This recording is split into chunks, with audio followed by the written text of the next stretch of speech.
বাংলাদেশকে নিয়ে ষড়যন্ত্র করছে। এই ষড়যন্ত্রের প্রতিবাদ হিসাবে ছাত্র জনতা বোল্ডোজার নিয়ে 32 রওনা দিলেন না? এখন আমার প্রশ্ন, এই যে শেখ হাসিনা বাংলাদেশের খুনি পলাতক কমান্ডার, দিল্লিতে বসে বাংলাদেশকে বেকায়দায় ফেলার দুঃসাহস দেখাচ্ছেন, এই দুঃসাহস দেখানোর পিছনে নিশ্চয় কোনো না কোনো ফুয়েল কাজ করছে। এই ফুয়েলটা আসলে মানে কোন জায়গা থেকে আসছে? এই তেলটা কোন জায়গা থেকে শেখ হাসিনা পাচ্ছে যে বাংলাদেশকে নিয়ে ষড়যন্ত্র সে অব্যাহত রেখেছে? এটা কি আপনারা খোঁজার চেষ্টা করেছেন? এটা আমি খুঁজে পেয়েছি। শেখ হাসিনা বাংলাদেশকে বেকায়দায় ফেলার যে দুঃসাহস দেখাচ্ছে, এই দুঃসাহস দেখানোর পিছনে যে ফুয়েল, এই ফুয়েলটা যাচ্ছে বাংলাদেশ থেকে। আর এই ফুয়েলের ট্যাঙ্কার রয়েছে এই সরকারের উপদেষ্টা পরিষদে, সেই ট্যাঙ্কার রয়েছে সচিবালয়ে, পুলিশ বাহিনীতে। যখন শেখ হাসিনা সকালে ঘুম থেকে উঠে চোখ মেলে তাকাই, দেখে আরে সচিবালয়ে 90% চেয়ারে আমার লোক বসা এখনো। শেখ হাসিনা যখন ডান দিকে তাকাই, আরে পুলিশ বাহিনীতে 80% লোক এখন আমার বসা। শেখ হাসিনা যখন বাম দিকে তাকায়, দেখে উপদেষ্টা পরিষদও আমার লোক। তাহলে শেখ হাসিনা যখন দেখে চতুর্দিকে আমার লোক, তো সে আপনাকে নিয়ে ষড়যন্ত্র করবে না তো কাকে নিয়ে করবে বলেন? কাকে নিয়ে করবে? মৃত ফ্যাসিবাদ নিয়ে তোমরা মানে ভেঙে দাও, চুরমার করে দাও, আর জীবন্ত ফ্যাসিবাদের দোসরদের প্রমোশন দিয়ে বড় বড় চেয়ারে বসাচ্ছে।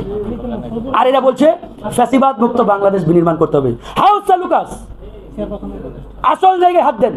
আমি বারবার বলেছি, এই উপদেষ্টা পরিষদে ফ্যাসিবাদের দোসর রেখে ফ্যাসিবাদ মুক্ত বাংলাদেশ কোসমিন কালেও বাস্তবায়ন সম্ভব নয়।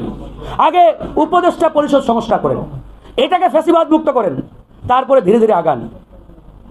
সেটা তারা করছে না। তারা ওই মৃত ফ্যাসিবাদের আস্তানাগুলো নিয়ে তৎপর, কিন্তু জীবন্ত ফ্যাসিবাদগুলো নিয়ে তাদের বিন্দু পরিমাণ কথা নেই, বক্তব্য নেই। এই জায়গাগুলোতে আমাদের হাত দিতে হবে বন্ধুগণ। এই যে বইমেলায় গতকালকে যে ঘটনাটি ঘটেছে, আমার কথা হচ্ছে ফ্যাসিবাদের দোসরদের বই মেলায় আসলো কিভাবে, কেমনে সম্ভব? তার মানে বাংলা একাডেমি এই বইমেলার মূল ধারক বাহক, মেইন প্রতিষ্ঠান।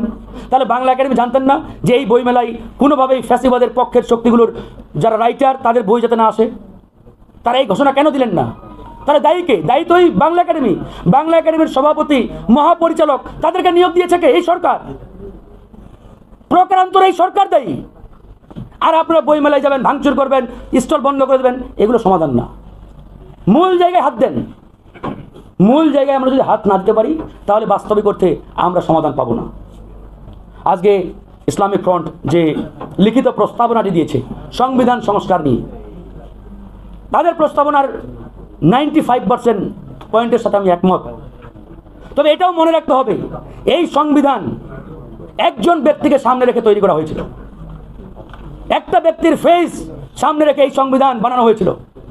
সুতরাং যে সংবিধান কোনো ব্যক্তির ফেসকে সামনে রেখে বানানো হয়, সেই সংবিধান দিয়ে বিশাল একটি রাষ্ট্র কখনোই চলতে পারে না। এই জন্য এই সংবিধানের আমূল পরিবর্তন আমরা চেয়েছি। প্রয়োজনে জনগণ যদি চাই, তাহলে নতুন করে সংবিধান লিখতেও কোনো অসুবিধা নেই, জনগণ যদি চাই। এই জন্য ওনারা গণভোটের কথা বলেছেন। অ্যাবসলিউটলি রাইট, গণভোট হোক। জনগণ কি চাই? জনগণ যদি মনে করে যে নতুন করে লিখতে হবে, লেখেন। যদি বলে না সংস্কার করতে করেন, কিন্তু জনগণের মতামত নেন। জনগণ কি চাই? আমি রাজনৈতিক দল, আমি কি চাইলাম ডাজেন্ট ম্যাটার। জনগণ কি চাই, দ্যাট ইজ দ্য ম্যাটার। এটাই আমাদের বাস্তবায়ন করতে হবে। সংবিধান সংস্কার ইত্যাদি এগুলো নিয়ে অনেক কথা।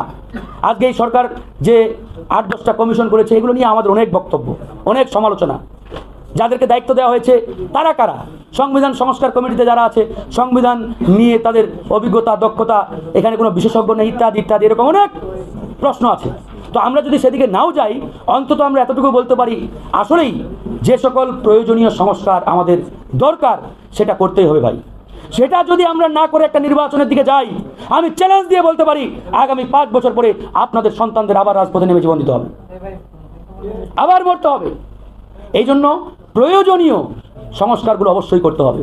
নির্বাচন বাংলাদেশে 12 বার হয়েছে, আলটিমেটলি আমরা কি পেয়েছি? 71 এত মানুষ জীবন দিলেন, জনগণের বাংলাদেশ বিনির্মাণ করতে পারি না। 71 পরবর্তী সময় 90 সালে এসে আবার জীবন দিতে হলো, এরপরেও আমরা জনগণের কাঙ্ক্ষিত বাংলাদেশ বিনির্মাণ করতে পারি নাই। 24 সালে এসে আরেকটা বড় লড়াই হলো, 2000 ছাত্র জনতা জীবন দিলেন, আমরা জেলে গেলাম, 15 দিন রিমান্ডে ছিলাম আমি। এই যে এত আমাদের ত্যাগ, এরপরে আর কি বলবো? এই সরকারের আমলে বসে একবার হামলার শিকার হলাম আমি। এই যে কয়েকদিন আগে কেন্দ্রীয় শহীদ মিনারে সবাই দেখেছেন, এই যে আমার কপালে এখনো দাগ, 5টি সেলাই লেগেছিল, ছুরি দিয়ে আঘাত করেছে। এখানে এত ত্যাগের বিনিময়ে আমরা যদি জনগণের বাংলাদেশ বিনির্মাণ করতে না পারি, তাহলে তো আলটিমেটলি ফলাফল জিরো।